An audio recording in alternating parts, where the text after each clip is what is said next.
அஇஅதிமுக பொதுச் செயலாளர் சின்னம்மாவை அலங்காநல்லூர், பாலமேடு மற்றும் அவனியாபுரம் கிராம ஜல்லிக்கட்டு விழா குழுவின் நிர்வாகிகள் சந்தித்து தமிழகத்தில் ஜல்லிக்கட்டு நடத்த தேவையான நடவடிக்கைகளை துரிதமாக மேற்கொண்டதற்காக தங்கள் மனமார்ந்த நன்றியினை தெரிவித்துக் கொண்டனர். ஜல்லிக்கட்டு நிகழ்ச்சிகளை தலைமையேற்று தொடங்கி வைக்க வேண்டும் என்றும் சின்னம்மாவுக்கு அவர்கள் வேண்டுகோள் விடுத்தனர்.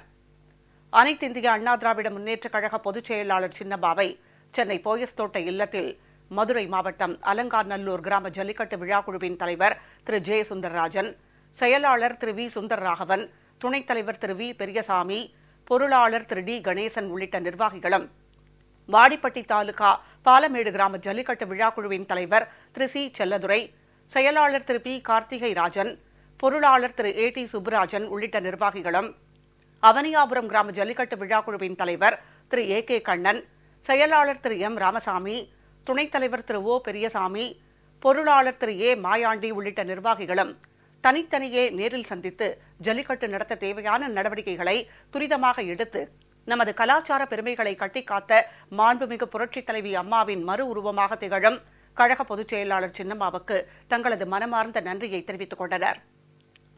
ஜல்லிக்கட்டு நிகழ்ச்சியை சின்னம்மா தலைமையேற்று தொடங்கி வைக்க வேண்டும் என்றும் அவர்கள் வேண்டுகோள் விடுத்தனர். இந்நிகழ்ச்சியில் கழக புரட்சித் தலைவி பேரவைச் செயலாளரும் வருவாய்த்துறை அமைச்சருமான திரு ஆர் வி உதயகுமார், மதுரை புறநகர் மாவட்ட கழக செயலாளர் Thiru V V Rajan Chellappa MLA, Cholavandan தொகுதி சட்டமன்ற உறுப்பினர் திரு கி மாணிக்கம் உள்ளிட்ட கழக நிர்வாகிகளும் உடனிருந்தனர். உலக புகழ்பெற்ற அலங்காநல்லூர் ஜல்லிக்கட்டு 2 ஆண்டு காலமாக தடைபட்டு உள்ளது. அதை மீண்டும் பெற்றுக் கொடுத்த நமது அம்மா சின்னம்மா அவர்களும் மற்றும் மாண்புமிகு முதலமைச்சர் ஐயாவும் மீண்டும் ஜல்லிக்கட்டை பெற்றுக் கொடுத்துள்ளார்கள். அவர்களுக்கு நன்றி தெரிவித்துவிட்டு இப்பொழுது அவர்களை கிராமத்தின் மூலமாகவும் விழாக்குழு மூலமாகவும் அவர்களை ஜல்லிக்கட்டுக்கு அழைப்பதற்கு ஊரிலிருந்து வந்துள்ளோம்.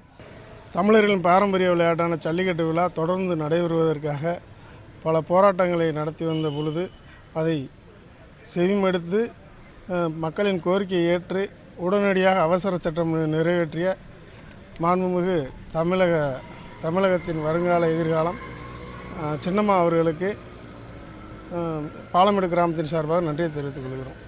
இந்த ஜல்லிக்கட்டை மீண்டும் தமிழகத்தில் இந்த வீர விளையாட்டு நடைபெற வேண்டும் என்ற ஒரு நல்ல நோக்கத்தோடு இந்த நிரந்தரமாக இந்த ஜல்லிக்கட்டு தமிழகத்தில் நடைபெற வேண்டும் என்று சின்னம்மா அவர்கள் பல்வேறு நடவடிக்கைகளை எடுத்து இந்த உத்தரவுகளை பெற்றுத்தந்துள்ளார்.